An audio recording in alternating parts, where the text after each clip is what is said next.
오늘 우리에게 주신 하나님의 말씀, 그 목적이 있습니다. 하나님의 말씀이 선포될 때에는 반드시 그 말씀을 통하여 우리에게 주시려고 하시는 주님의 뜻과 마음이 있습니다. 그 말씀을 정말 순하게 듣고 그 목적 따라 말씀 그대로 듣는 우리 그리스도의 몸 되시기를 예수님의 이름으로 축복합니다.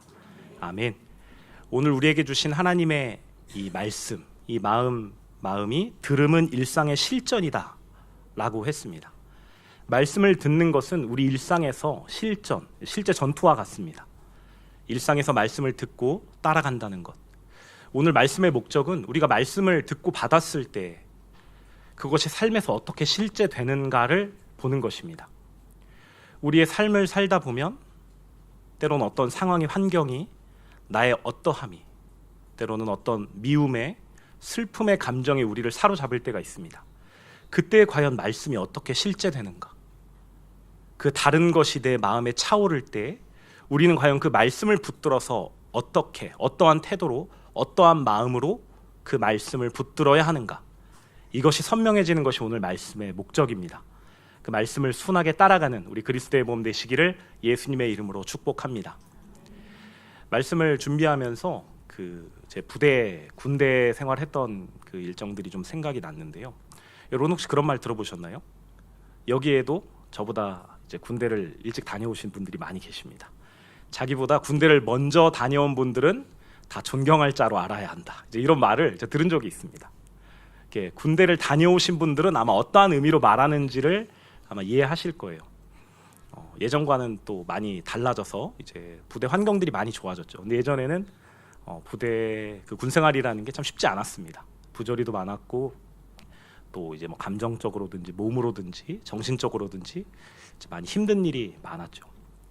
여기도 군대 다녀오신 분들을 아마 이렇게 군생활 이야기를 시작하면 아마 밤새서 이야기하실 수 있는 분들이 꽤 많을 거예요. 그러니까 사실 저도 그렇습니다. 저도 한 3일 밤은 셀 수 있을 것 같아요. 군대 이야기로만요. 전역한 지 이제 10년이 거의 다 돼가는데요. 근데 그럼에도 불구하고 참 그 사연들이 많습니다. 이제 대부분은 이제 즐겁고 좋은 이야기이기보다는 힘들고 어려운 일들이 대부분입니다. 저는 장교 생활을 하면서 이제 군 생활을 했는데요. 보통 이제 군대 생활하면 이제 기억나는 여러 가지들 중에 이제 경계 근무에 대해서 많이 아마 기억하고 계실 거예요. 대부분은 이제 좋지 않은 기억으로 기억을 하고 계실 거예요. 보통 이제 2시간씩 돌아가면서 이제 최소 2명이 짝지어서 근무를 서죠. 이제 해당하는 위치에서 해당하는 임무를 가지고 뭐 울타리를 지킨다든지 장비를 지킨다든지 뭐 해당하는 임무들이 있습니다. 그러니까 2시간씩 돌아가면서 근무를 서는데 저는 장교 생활을 했으니까 그런 경계 근무 2시간짜리를 서진 않았고요. 저는 이제 당직 근무, 상황 근무 이런 근무를 썼습니다. 그러니까 이제 퇴근 시간으로부터 시작해서 이제 하루 처리하러 근무를 서고 그 부대 상황, 부대 전체 이제 운영을 야간에 맡고 아침에 이제 그런 상황들을 지휘관에게 보고하고 퇴근하는 거죠. 그리고 이제 하루를 쉬고 이제 그런 근무를 많이 썼는데요. 제가 그 근무에 대한 것들이 좀 생각이 나더라고요. 제가 근무를 설 때 저는 그 2시간씩 경계 근무하는 그 병사들을 순찰하는 임무가 저에게 있습니다. 그러니까 저는 이제 밤새면서 그 근무를 제대로 서는지를 이제 종종 가서 확인하는 거죠. 수시로 확인한달지 순찰을 한달지 하면서 근무를 제대로 서는지를 이제 확인하는 거죠. 근데 대부분은 그 2명씩 근무를 설 때 제대로 근무를 서는 경우도 있겠지만 그렇지 않은 경우도 있습니다. 근무를 제대로 안 서다가 순찰 올 때만 바짝 근무를 제대로 서고 그리고 이제 순찰자가 지나가면 이제 이번 시간은 끝났다 하고 이제 쉬는 거죠. 이제 그런 것들을 많이 봤습니다. 많이 봤는데요. 이렇게 울타리 밖을 지켜야 하는 경계 근무자가 울타리 안에서 순찰 오는 저를 순찰하는 거죠. 저를 기다리는 거죠. 그러니까 이제 한 명은 쉬고 이제 주로 선임 근무자는 이제 누워서 자거나 쉬거나 하고 후임 근무자가 제가 오는 거를 감시합니다. 그러니까 울타리 밖을 지키는 게 아니라 울타리 안을 지키는 거죠. 전혀 의미 없는 근무를 서고 있는 거죠.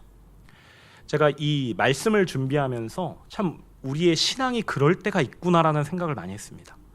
밖을 지켜야 하는데 밖을 지키지 않고 엉뚱한 곳을 지키면서 말씀에 제대로 반응해야 하는데 말씀과는 반대 방향으로 말씀을 왜곡해서 잘못 들어서 나의 생각과 나의 뜻대로 그 말씀을 따라 지키려 하는 모습들, 그런 것들을 많이 생각해 보게 됐습니다. 오늘 말씀을 통해서 우리가 과연 어떠한 마음으로 말씀을 지키고 따라가야 하는지 그 말씀 순하게 받는 은혜가 우리 함께 더해 주시기를 예수님의 이름으로 축복합니다. 오늘 말씀 시편 27편인데요. 이제 표제에 그냥 다윗의 시라고만 적혀 있습니다. 때로 어떤 이제 사람들은 이게 그 압살롬 아들의 사건 때, 압살롬의 반역 때 지은 시다라고 보기도 하는데요. 뭐 그런 것들을 이제 차치하고서라도 그냥 그 말씀을 쭉 읽어보면 다윗이 지금 어떠한 상황에 처해 있는지, 얼마나 절박한 상황, 얼마나 그 대적들이 다윗을 둘러싸고 다윗을 잡으려고 하는지, 다윗을 죽이려 하는지가 이제 쭉 나와 있습니다. 이제 27편 2절에 악인들이 내 살을 먹으려고 내게로 왔으나 이렇게 기록되어 있고, 3절에 군대가 나를 대적하여 진칠지라도 이렇게 기록되어 있습니다. 악인들이, 다윗의 대적들이 지금 다윗을 잡으려고 온 거죠. 다윗을 죽이려고, 다윗을 잡아서 어떻게 하려고, 그 대적들에 둘러싸인 그런 상황입니다. 그런데 다윗의 태도가 그런 상황에 어찌 보면 어울리지 않습니다. 그 말씀이 이제 1절에 있는데요. 1절에 다윗이 이렇게 고백합니다. 여호와는 나의 빛이요 나의 구원이시니 내가 누구를 두려워하리요. 여호와는 내 생명의 능력이시니 내가 누구를 무서워하리요. 또 3절에 이렇게 기록합니다. 군대가 나를 대적하여 진칠지라도 내 마음이 두렵지 아니하며 전쟁이 일어나 나를 치려 할지라도 나는 여전히 태연하리로다. 아멘. 대적들이 찾아왔습니다. 다윗을 둘러싸고 있어요. 그런데 지금 다윗이 이렇게 고백하는 거죠. 내가 누구를 두려워하겠습니까? 내가 누구를 무서워하겠습니까? 나는 대적들이 나를 둘러싸도 나는 두려워하지 않을 것이고 나는 여전히 나의 구원의 하나님으로 말미암아 태연할 것입니다. 이렇게 지금 고백합니다. 쉬운 고백이 아니고 당연하지 않은 고백이죠. 그러나 우리는 다윗의 이 고백이 참 실제되었다는 것을 다윗의 일생을 통해 알고 있습니다. 다윗이 얼마나 하나님과 친하게 지냈고 하나님과 얼마나 사귀었고 하나님의 그 사랑에 그 은혜를 입어서 얼마나 그 마음에 하나님이 실제였는지, 하나님을 사랑했는지를 우리가 알고 있잖아요. 그런데 이런 다윗의 고백이, 이런 실제된 은혜가 그냥 저절로 된 것은 아니었습니다. 우리가 다윗의 일생을 많이 들어서 알고 있죠. 어렸을 때부터 목자로, 양치는 자로 있었는데 이제 그 아버지였던 이새는 우리가 룻기에서 말씀에서 들었던 그 보아스의 이제 손주입니다. 손자입니다. 근데 보아스가 꽤 땅 많은 이제 부자였잖아요. 지주였는데 당연히 이새도 꽤 많은 땅을 가지고 있었을 거예요. 꽤나 부유했을 것입니다. 그런데 다윗은 지금 그 땅에서 일을 하는 게 아니라 멀리 떨어진 곳에서 양을 치고 있어요. 어찌 보면 분깃을 제대로 받지 못했다라고도 할 수 있고, 어렸음에도 불구하고 곰과 사자가 나오는 그 장소에서 부모님의 보호를 받지 못하고 스스로 그 양들을 지켜오며 지냈습니다. 또 사무엘 선지자가 왕에게 기름을 부으려고 왔을 때에도 이새는 다윗을 부르지 않았어요. 아버지의 인정을 받지 못했고 아버지가 생각하기에 당연히 왕이 될 수 없는 아들이었습니다. 그렇게 무시를 당하고 그렇게 하나님과의 사귐을 키워갈 환경 가운데 주님께서 이제 그 다윗을 놓아두셨습니다. 그뿐만이 아니죠. 이후에 골리앗 사건을 또 우리가 알고 있고요. 또 주일 말씀을 통해서 가드에 가서 그 아비멜렉 앞에서, 그 아기스 왕 앞에서 자신의 위기를 모면하려고, 자신의 자부심이 됐던 사울은 천천히요 다윗은 만만이라는 그 말 때문에 자기가 죽을 위기에 처합니다. 그 상황에서 하나님께 참 그 안타까운 마음이지만 미친 척을 하고 기둥에 침을 그적거리면서 그 위기를 벗어납니다. 그러나 그것을 통해서 다윗은 하나님이 나의 주인이시고 하나님이 만만이시구나, 내가 자부심으로 살았던 다윗이 만만이다라는 그 말이 오히려 나를 죽였고 나는 하나님 앞에 죽은 개와 벼룩과 같았구나, 그 실제된 믿음을 확인하게 하셨습니다. 그 이후에도 사울에게 쫓겨다니면서 또 그 이후에 왕 위에 앉고서도 여러 가지 사건들을 통해서 다윗의 믿음과 마음이 실제되는 은혜를 더해 주셨어요. 이런 많은 경험들, 이 많은 상황들을 통해서 하나님은 이 다윗의 믿음을 이제 자라게 하셨습니다. 그 자란 믿음의 그 정수가 여기 4절에 있는 것 같아요. 오늘 보면 4절에 다윗이 이렇게 고백합니다. 내가 여호와께 바라는 한 가지 일, 그것을 구하리니 곧 내가 내 평생에 여호와의 집에 살면서 여호와의 아름다움을 바라보며 그의 성전에서 사모하는 그것이라. 지금 대적들이 나를 둘러쌌는데 내가 지금 죽을 상황인데 다윗이 뭐라고 고백하냐면 내가 구하는 한 가지를 구하겠습니다. 그것은 내 하나님의 성전에 살며 주님의 얼굴을 보고 주님의 아름다움을 바라보는 것입니다. 이것이 지금 죽을 위기에 처한 다윗의 고백입니다. 이 고백이 처음부터 되는 것이 아니라 이 실제된 여러 그 삶을 통하여서 믿음이 실제된 은혜를 더하여 주셨고 그 상황 가운데 다윗은 계속 주님을 찾았죠. 주님과 사귐이 있었죠. 주님과 가까운 관계가 있었습니다. 그래서 그 대적들이 자기를 둘러싸는 환경에서도 다윗은 나의 주님이 나의 전부이시고 나는 주님만 구하면 됩니다라는 믿음의 고백을 할 수 있었던 거죠. 그런데 오늘 우리가 같이 읽은 본문은 이제 7절부터잖아요. 4절을 읽고 우리가 7절부터 14절까지를 읽었습니다. 그런데 7절부터 그 말씀의 분위기가 반전됩니다. 지금까지는 그 대적들이 나를 둘러싸도 나는 무서워하지 않을 거예요. 나는 두려워하지 않을 것입니다. 나는 하나님이 계시기 때문에 나는 태연할 것입니다라고 고백했던 그 다윗. 내가 구할 것은 하나님의 얼굴이고 하나님이시며 하나님의 성전에서 하나님의 아름다움을 보는 것이 나의 소원입니다라고 고백했던 다윗인데 7절에서부터는 분위기가 약간 다릅니다. 7절에 이렇게 고백합니다. 여호와여 내가 소리내어 부르짖을 때 들으시고 또한 나를 긍휼히 여기사 응답하소서. 다윗이 지금 부르짖기 시작하는 거죠. 자신을 긍휼히 여겨달라고 고백하고 있습니다. 8절에 또 이어서 이렇게 고백합니다. 너희는 내 얼굴을 찾으라 하실 때 내가 마음으로 주께 말하되 여호와여 내가 주의 얼굴을 찾으리이다 하였나이다. 지금 다윗이 과거의 일을 언급해요. 하나님께서 예전에 저에게 말씀하셨잖아요. 내가 여호와의 얼굴을 구하라 말씀하셨잖아요. 그래서 제가 여호와의 얼굴을 구했습니다. 내가 그때 여호와의 얼굴을 구한 것을 주님 기억해 주옵소서 이렇게 지금 기도하고 있어요. 그런데 그 이후에 9절을 보면 다윗의 절박한 마음이 드러나 있습니다. 9절 주의 얼굴을 내게서 숨기지 마시고 주의 종을 노하여 버리지 마소서. 주는 나의 도움이 되셨나이다. 나의 구원의 하나님이시여 나를 버리지 마시고 떠나지 마소서. 여러분 다윗이 1절부터 6절까지의 고백을 보면 그 기쁨과 환희가 드러나 있습니다. 하나님이 나의 전부이십니다. 내 대적들이 나를 온통 둘러싼다 할지라도 내 마음엔 주님만 있으면 돼요. 주님만 계시면 돼요. 주님이면 충분해요 라고 고백했던 다윗인데 이제는 다시 그 마음 가운데 주님이 아닌 그 상황이 그 환경이 들어온 것입니다. 주님을 그렇게 간절히 구했고 주님과의 관계가 선명했던 주님이 경험하게 하신 그 수많은 일들을 경험했던 다윗이지만 그 다윗도 마음에 그 상황이 들어치고 그 나를 둘러싼 대적들이 눈에 보인 그 상황이 내 마음에 채워져 있었던 것입니다.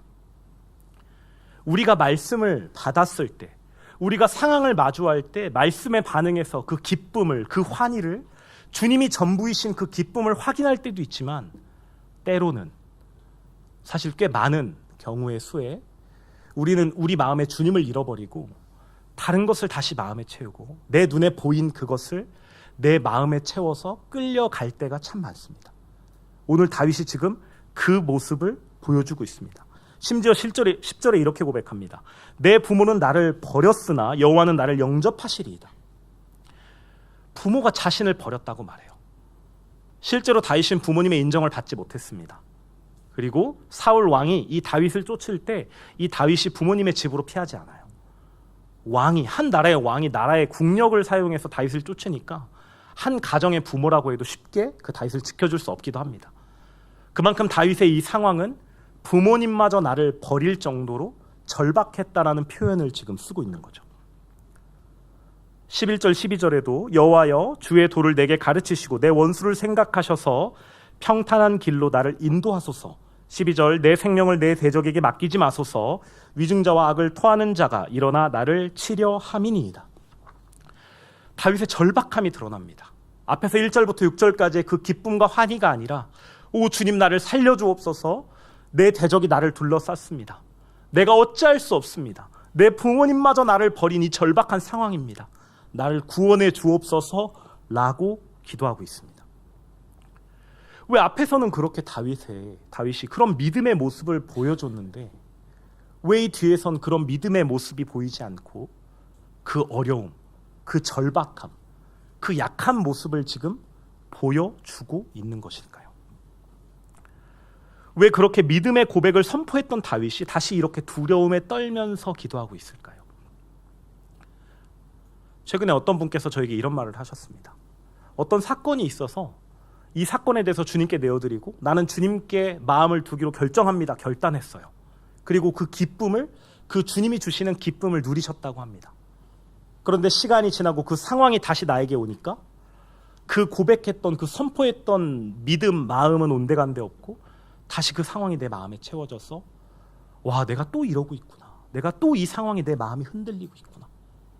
기도의 자리에 나와서 기도하다가 주님, 제가 그렇게 믿음으로 선포했는데 불구하고 또 나의 마음에 이것이 채워졌었군요. 오, 주님, 내가 어찌합니까? 그것을 다시 그 자리에서 주님께 돌이키고 십자가를 선포하고 그 주님이 주시는 기쁨을 다시 경험했다라는 간증을 최근에 들었습니다. 여러분, 다윗이 그 믿음의 고백, 그 실제된 믿음의 고백을 했다 하더라도 다시 그 마음을 빼앗길 수 있다라는 것, 우리의 모습을 통해 참 많이 볼 수 있는 것 같아요. 믿음을 선포하고 나 십자가면 주님이면 충분해요 라고 고백했지만 그럼에도 불구하고 주님으로 기뻐하려 했던 그 마음이 사그라들고 그 염려, 근심이 내 마음에, 그 미움이, 그 살이의 감정이, 그 내 욕구를 향한 그 마음이 다시 내 마음에 들어오는 존재구나. 이것을 통해서, 이 다윗의 모습을 통해서 우리가 그 인간 실존을 다시 볼 수 있습니다. 그러나 시편 27편 7절부터의 기도가 그냥 그저 그 문제 상황에 마음이 매몰되어서 오, 주님, 나 죽겠어요. 살려주세요. 나 구원해주세요. 이 대적들을 내게서 처리해주세요 라고 간구하는 것이 아닙니다. 그 기도를 우리가 다시 한번 보면 좋겠는데요.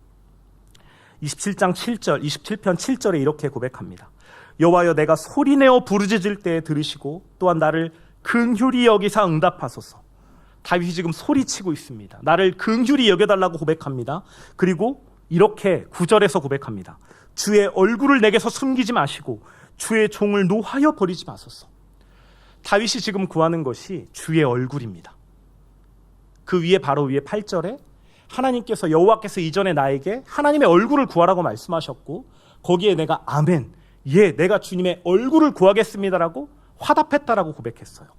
그리고 다시 문제 상황에 닥친 이 다윗이 그 문제가 마음에 붙은 그 자신을 보고 그 문제 상황에 다시 내 마음에 달라붙은 나의 실존을 보고 구한 것이 단지 그 문제를 해결해 달라고 한 것이 아니라 오 주님, 주의 얼굴을 내게서 숨기지 마옵소서. 주님의 얼굴을 보게 하소서. 주님의 얼굴을 내게서 숨기지 마소서. 여러분, 주님의 얼굴이 무엇입니까? 주님의 얼굴은 다른 것이 아닙니다. 내가 눈을 떴을 때 가장 먼저 보이는 것이 주님이라는 의미입니다. 여러분, 최근에 계속 우리 교회를 통해서 또 목사님을 통해서 선포해 주신 말씀 기억하시죠? 하나님과 나 사이에 아무것도 껴있지 않은 그 상태, 내가 눈을 처음 뜨고 처음 보는 그것이 바로 주님이라는 것. 어떠한 그 대적들의 상황이 나에게 펼쳐지더라도, 어떠한 어려움이, 어떠한 그 욕구가, 어떠한 문제 상황이 내 앞에 펼쳐지더라도 주님, 내가 그것을 먼저 볼 수 없습니다. 내가 먼저 보아야 할 것은 바로 주님의 얼굴입니다. 그 주님의 얼굴이 나에게 보여서 그 주님의 얼굴이 나의 전부 되어 내 마음에 주님이 채워져야만 합니다라고 지금 다윗이 구하고 있는 것입니다. 다윗이 구한 것은 문제 해결이 아니었어요. 그건 아주 부수적인 일일 뿐입니다. 물론 다윗은 신뢰하고 있어요. 하나님께서 나의 대적들 가운데 내 머리를 드실 것이라는 것을 알고 있고 그것을 고백하고 있습니다. 그러나 그것이 첫 번째가 아니었어요. 가장 첫 번째 다윗이 구한 것은 주님의 얼굴. 내가 가장 먼저 보고 그 본 것을 마음에 채운 것이 주님이셔야만 하겠습니다 라는 고백입니다. 여러분, 우리가 일상에서 문제를 마주해요. 문제가 없는 인생은 없습니다. 심지어 다윗마저도 그렇게 믿음의 고백을 했고 그 기쁨의 환희를 터뜨렸던 다윗마저도 다시 대적들이 자신을 둘러쌀 때 마음에 대적들이 차오는 것을 보았습니다. 그래서 어떻게 기도했나요? 다시 주님의 얼굴을 구했습니다. 내 마음에 다시 주님이 차올라서 다시 그 상황이 나에게 보이지 않고 내 대적들이 나를 둘러싸더라도 난 여전히 태어나고 난 여전히 두려움이 없고 내 주님만 계시면 나는 되겠습니다라는 믿음의 고백을 다시 주님께 올려드린 것입니다. 그 마음으로 기도한 것입니다. 여러분, 우리의 일상 가운데 이런 상황들이 몰려와요. 예배당을 나가면서부터 말씀이 희미해지기 시작하고 상황이 또 밀려오면 말씀은 온데간데 없고 또 그 분노가, 그 욕구가, 그 어려움이, 두려움이, 염려가 들어오는 것이 사실 우리의 실존이고 이 강단에 서 있는 저의 존재이기도 합니다. 여러분, 그러나 그때 이 다윗의 기도를 기억했으면 좋겠습니다. 다윗이 무엇을 구했나요? 주님의 얼굴을 구했습니다. 문제 해결을 구한 것이 아닙니다. 문제 해결을 예전처럼 구한다고 해서 이제 그렇게 속이 시원하지 않아요. 여러분, 제가 지난주 여름 안식을 보내주셔서 휴가를 다녀왔습니다. 특별히 어디를 가진 않았는데요. 저는 이제 쉬는 날이 길어지면 제가 어떻게 변하는지를 스스로 알고 있습니다. 여러분들도 이제 곧 휴가를 가시고 하실 텐데 가족 휴가 가셔서 꼭 시작과 끝이 주님으로 똑같으셨으면 좋겠습니다. 여러분, 이전과 같이 그 습성으로 돌아갈 때 정말 감사한 것이 하나 있었습니다. 제 습성을 알거든요. 또 그것으로 돌아가려는 저의 모습도 보아요.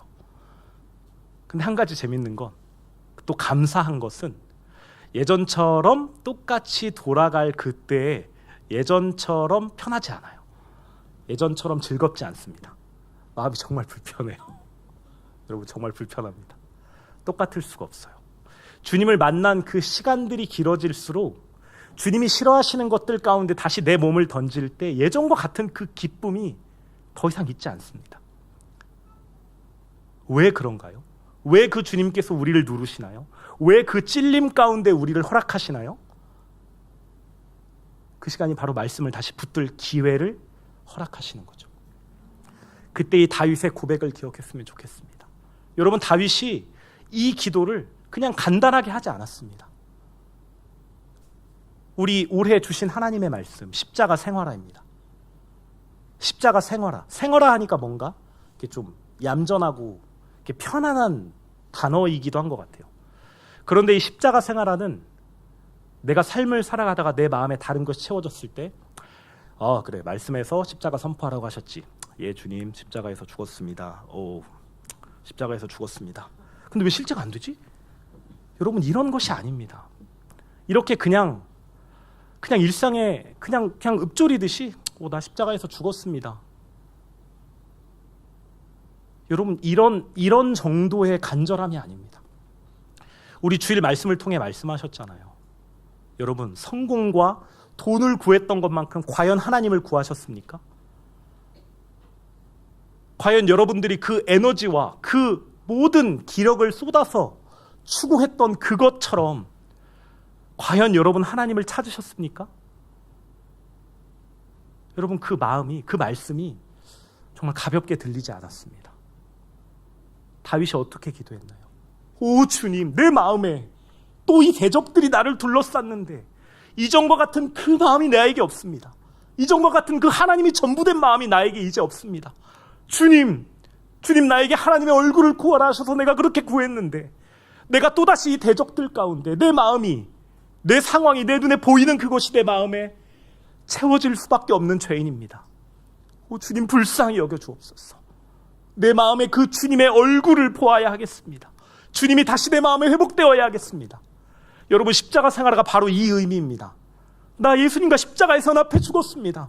주님, 어떻게 내 마음에 또 이것이 차고 또 이것 때문에 내가 힘들고 또 이것 때문에 내가 시달려야 합니까?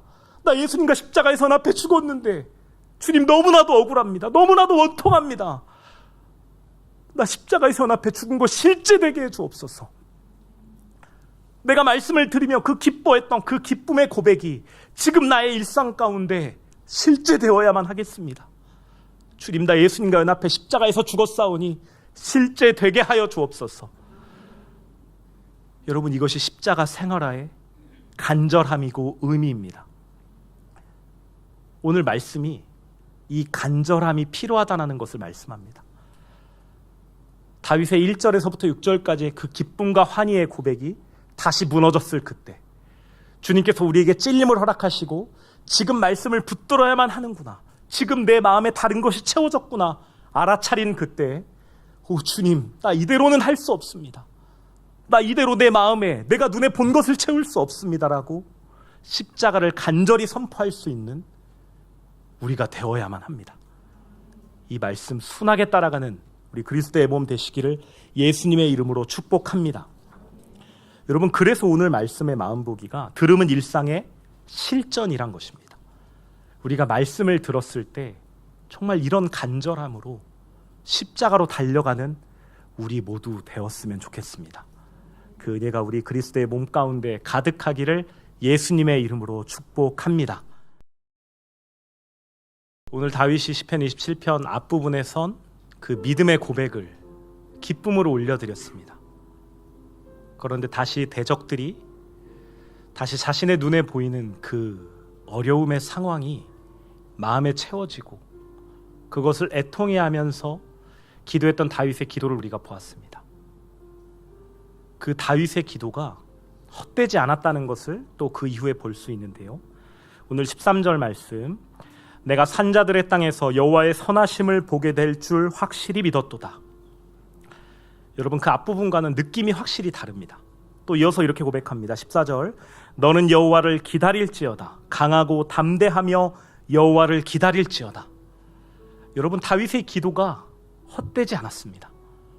이 기도를 다시 주님께서 들으시고 다시 다윗의 마음 가운데 그 주님으로 인한 기쁨이, 그 주님의 얼굴을 마주하고 그 눈에 보였던 상황이 마음에 채워지는 것이 아니라 보여주신 그 주님의 얼굴, 주님의 마음을, 그 주님을 마음에 채운 은혜가 다윗에게 있었습니다. 그러니까 이렇게 고백하죠. 너희들도 담대히 강하여서 여호와를 기다리거라라고 그 생명을 흘려보내고 있습니다. 여러분, 우리가 십자가 생활화 그 간절한 마음으로 정말 우리의 돈과 성공 구했던 그만큼 주님을 구하면 결코 그 기도가 땅에 떨어지지 않습니다. 우리의 그 문제 상황에 우리가 썼던 에너지 혹은 그 이상으로 주님을 찾는 그 사람에게 반드시 십자가가 실제된 은혜를 허락해 주십니다. 그리고 그 생명이 확인된 자에게 주변에 그 생명이 흘러가는 은혜 또한 허락해 주세요. 여러분, 낙심하지 않으셨으면 좋겠습니다. 십자가를 구했던 그 간절함이, 그 눈물을 흘렸던 것이 그 기도의 처소에서 애통함으로 십자가 연합이 실제되게 해달라고, 이 속마음에 주님 채워달라고 간절히 구했던 그 기도 결코 헛되지 않습니다. 여러분, 우리 이 마음을 확인하면서 이 시간 같이 기도하고 싶습니다. 주님, 내 말씀이, 나에게 허락하신 그 주님의 말씀이 정말 내 마음에 실제되기 원한다고, 나 예수님과 십자가에서 연합해 죽은 것이 정말 나의 그 간절함으로, 그 애통함으로, 그 원통함으로 실제되기 원한다고 이 시간 우리 함께 기도하기 원합니다. 함께 기도하겠습니다. 오늘 말씀 8절에 이렇게 말씀하십니다. 너희는 내 얼굴을 찾으라 하실 때에 내가 마음으로 주께 말하되 여호와여 내가 주의 얼굴을 찾으리이다 하였나이다. 아멘. 주님께서는 우리의 삶 가운데 말씀하십니다. 상황으로도 환경으로도 말씀하시지만 특별히 우리 그리스도의 몸, 공적인 말씀을 통하여 하나님의 마음을 우리에게 주십니다. 우리가 그래서 말씀의 통로로 세워주신 우리 목사님 중보하기 원합니다. 말씀을 통하여서 우리가 십자가로 갈 수 있습니다. 말씀을 통하여서 우리의 실존을 깨닫게 하십니다. 말씀을 통하여 우리를 찔리게 하시고 눌리게 하시고 우리의 그 상황 가운데 대적들이 둘러칠 그때에 말씀을 붙들 힘을 주십니다. 우리 시간 같이 목사님을 위해 중보하기 원합니다. 목사님의 그리스도의 몸 가운데 허락하신 그 말씀 그대로 순하게 흘려보내는 힘, 그 마음 허락하여 달라고, 우리 그리스도의 몸 가운데 그 말씀을 듣는 지혜 허락하여 달라고 이 시간 우리 한 번 더 기도하기 원합니다. 할렐루야. 주님 참 감사합니다. 우리에게 십자가 생명을 허락해 주셨습니다. 주님, 말씀을 들음이 우리 일상에서의 실제 전투란다 말씀해 주셨습니다. 십자가 생활화 주신 그 말씀 우리 일상 가운데 실제되고 싶습니다. 이렇게 말씀을 듣고 또 돌아가서 우리의 상황의 환경이, 염려거리가, 우리의 감정이, 어떠함이 또 우리 마음을 차지하려 할 것입니다. 주님, 그러나 그것을 그대로 둘 수 없습니다. 주님, 우리를 찔리게 하시고 우리를 누르셔서 기꺼이 돌이켜 십자가로 가도록 붙들어 주옵소서. 십자가가 일상의 그저 가벼운 고백이 아닙니다. 그 간절함으로 다윗이 구했던 것처럼 다시 그 문제가 마음에 차올랐을 때, 그 눈에 본 것이 다시 마음에 차올랐을 때 기꺼이 돌이킴으로, 애통함으로 주님을 찾았던 것처럼 우리 십자가 연합을 선포합니다. 간절한 마음으로 그 고백 날마다 확인하고 선포하오니 실제된 은혜 더하여 주옵소서. 일상 가운데 기꺼이 십자가로 달려가는 그 은혜로, 그 실제된 은혜가 우리 그리스도의 몸 가운데 흘러가기 원합니다. 만남의 모든 자리마다, 모임에, 모든 사랑 모임에, 모든 가족 말씀 나눔과 신방의 자리마다 주님의 말씀이, 주님의 그 십자가가 흘러가고 선포되도록 함께하여 주옵소서. 말씀의 통로 아침 목사님 세워주셔서 감사합니다. 주님, 육신의 건강 지켜주시고 주님의 마음 가득 채워 흘러가는 은혜 더하여 주옵소서. 선포되는 모든 말씀, 만나는 모든 만남과 모임 가운데 주님의 말씀 힘있게 흘려보내시도록 함께하여 주옵소서. 우리 그리스도의 몸 가운데 주님의 말씀 듣는 귀 주셔서 감사합니다. 더 듣게 하시고 더 새기게 하시고 더 간절한 마음으로 말씀에 반응하도록 주님 붙들어 주옵소서. 주님 사랑하고 기뻐합니다. 감사드리며 사랑하는 예수님 이름 받들어 기도드립니다. 아멘.